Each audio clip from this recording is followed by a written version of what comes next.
A very energetic, fun-loving coach we all know and love recently shared that he surprisingly likes football season, and everything that comes with it. So don't let that face fool you. Somewhere out there today, head coach Bill Belichick is slightly smirking because he and his 6-time Super Bowl squad are just hours away from the season premiere of Sunday Night Football right here in Foxborough, where the defending champs will be taking on their AFC rival Pittsburgh Steelers. Now, Pittsburgh and the Patriots have a few things in common, one of them being that both franchises are the only two to secure 6 Super Bowl rings.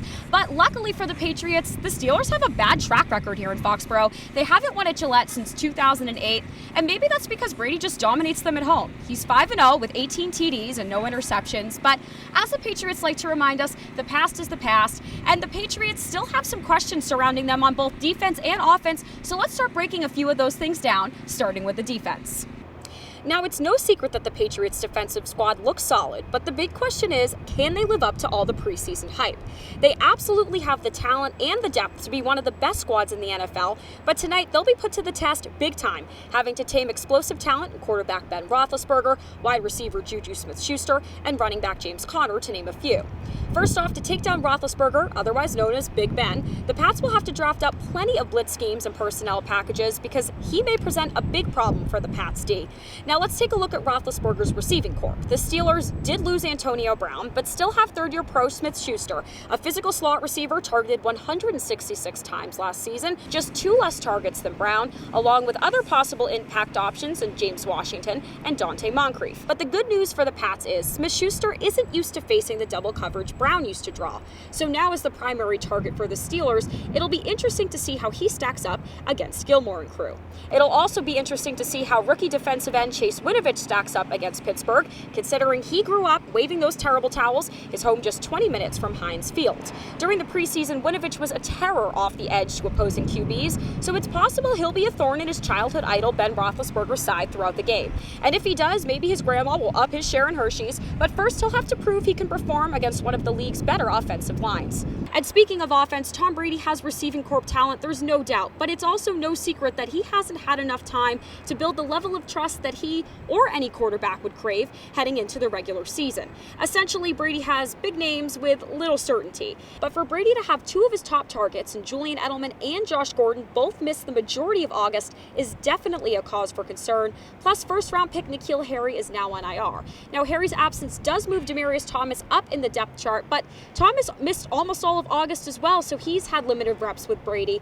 But here's the good news. Brady obviously has immense trust in Edelman. No red flags there, no further explanation needed, and he has a solid level of familiarity with Gordon coming off last season. Plus, Gordon's a quick study. He proved that last season with 9 catches in his first 3 games. We've also seen that throughout his NFL career, his physical skill set can withstand a lack of reps without significant impact. The key with Gordon is the Pats can keep it simple and still have success. Straightforward slants, deep overs, go routes, and his yards after catch ability are all proven patterns that helped him average 18 yards per catch last season. And we can't forget about Phillip Dorsett, especially since he's one of few wideouts to consistently huddle with Brady throughout the summer.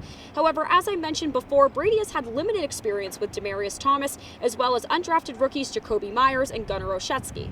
Thomas has a lot of upside, but he also has some red flags attached to him. He's 31 years old, coming off an Achilles tear, who's readily admitted that his explosiveness fades in and out. Plus, he's simultaneously trying to learn a new offense when he missed almost all of training camp.